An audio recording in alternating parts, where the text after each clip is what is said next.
It's Wednesday, June 4th. He's delivering on his promises to bolster our steel and aluminum industries in this country. Doubling down, a tariff hike on steel and aluminum to 50% ordered by U.S. President Donald Trump is now in effect. We still had our Tesla in the driveway, so we watched the temperature just rise astronomically. No end in sight. The wildfire situation getting worse in Saskatchewan as 20 fires rage across the province. Prime Minister, is your government giving up civil liberties for border security? We are. Nice to see you. A Canadian border security bill would give authorities expanded powers. I don't know. I think you hear everybody say it. Just keep giving yourselves opportunities to be in this position, putting ourselves in another good spot. Ready for puck drop. The Stanley Cup Final begins tonight with the Edmonton Oilers looking to avenge last year's Game 7 loss to the Panthers. Stay with us, Canada. Your morning starts right now.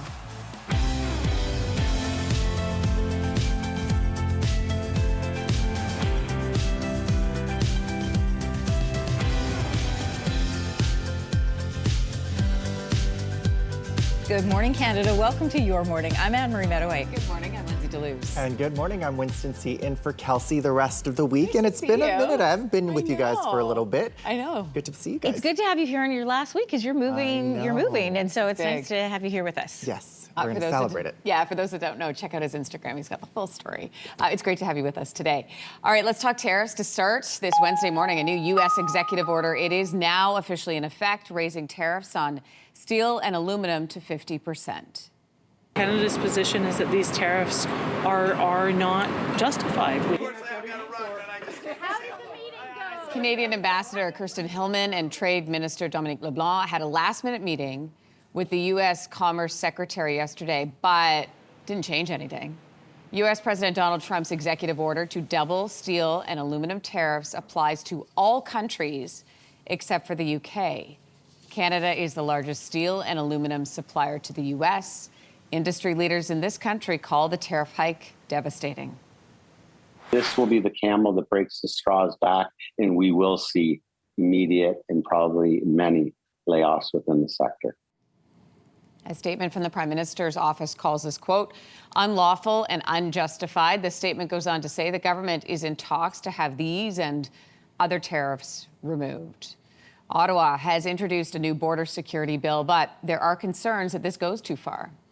I am very concerned that people's privacy would be breached. While expanding powers in certain instances does have the safeguards and the protections in place.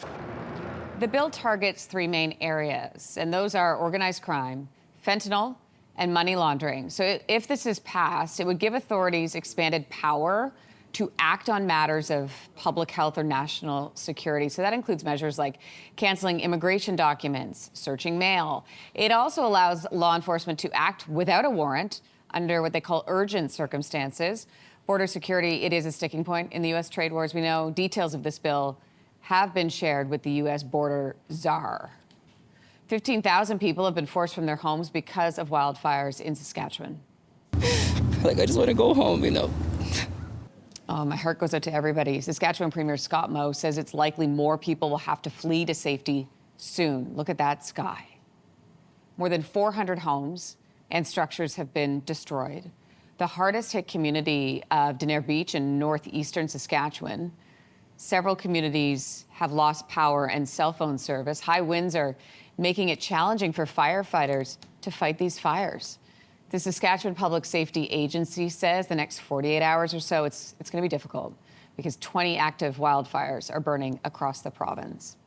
First Nations leaders in Manitoba are making a desperate call for more equipment and more support. Our people are on the ground by themselves, left alone to fight this fire. That should not be in Canada. The chiefs of Puctawagan and Pimicikmak say they haven't received any equipment from Ottawa. In Puctawagan, Chief Gordy Bear says firefighters are trying to protect homes with just 2 trucks and garden hoses.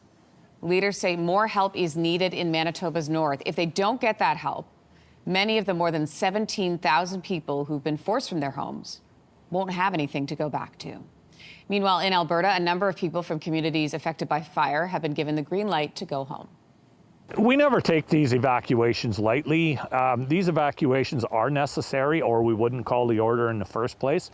We, in 2023, witnessed fires travel as far as 22 kilometers in a 5-hour period. The danger from wildfires in the province remains. Officials in the province say the fires of most concern right now are the fires near Swan Hills. There's also the Red Earth East Complex fire, which has forced 5 communities to evacuate. Another fire that is really concerning is the Sousa Creek fire, which is west of High Level. Firefighters from across the country and the U.S., by the way, are in Alberta helping out. There are 56 active fires, with 25 of those burning out of control. In other news today, 1 person is dead. 5 other people are in hospital after a shooting in a North York neighborhood Tuesday night. 20 minutes nonstop, cops, ambulances, sirens I've never heard before, like different kinds of sounds. And yeah, I was just I've never seen anything like it, right? So I was just very worried. Witnesses report hearing between 10 and 20 gunshots. Toronto police are now looking for multiple suspects. Here's what we know. Police arrived in the Lawrence Heights neighborhood at about 8:30 last night. They found multiple people with gunshot wounds. This was in an alley between a high-rise and Allen Road, which is a pretty busy expressway in Toronto. Police aren't saying whether the shooting was targeted, but they do say there is no risk to public safety. Montreal Transit will give an update today on the expected impact of a workers' strike that starts on Monday. My son is in daycare, and so it's really hard. You know, if the metro's closed, I can't really be able to get my child. I asked my husband coming to take me from job.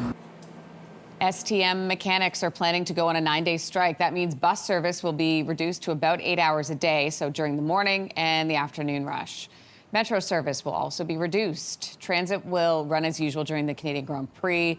There could be more disruptions, though, coming as STM drivers and Metro operators have also voted in favor of a strike mandate, so we'll see. Ooh, speaking of we'll see, the wait, it is finally over. The Stanley Cup Final begins tonight. You asked me this question last year, I'd probably say no. Now that we've lost, I'll say yeah. Of course, you got to lose before you win. The Oilers hold home ice advantage and will host games 1 and 2. They're looking to avenge last year, which was pretty brutal, right? In this rematch with the Panthers. So last year, Florida took that 3-0 series lead before the Oilers stormed back to tie up the series. However, they ran out of gas. They lost in that Game 7. Both teams, though, should be fresh after winning their conference final series pretty quickly, giving them about a week to rest up. And there's a friendly wager between the mayor of Sunrise, Florida, and the mayor of Edmonton. This year, Mayor Sohi, what we'll do is we'll send you yet another Panthers jersey for you to wear. Florida will declare Edmonton's Oilers' presence in Florida in a very good way, that we have dominated their city. This is fun. So Edmonton Mayor Amarjeet Sohi is accepting Sunrise Mayor Michael Ryan's term. So if the Panthers win, Mayor Sohi will wear a Panthers jersey and declare Florida Panthers Day and City of Sunrise Day in Edmonton. So there's that. Mayor Sohi says he's still working on his terms for when the Oilers win. Keyword when. Manifesting. Yeah, there it is. Manifesting wins. That's it. I know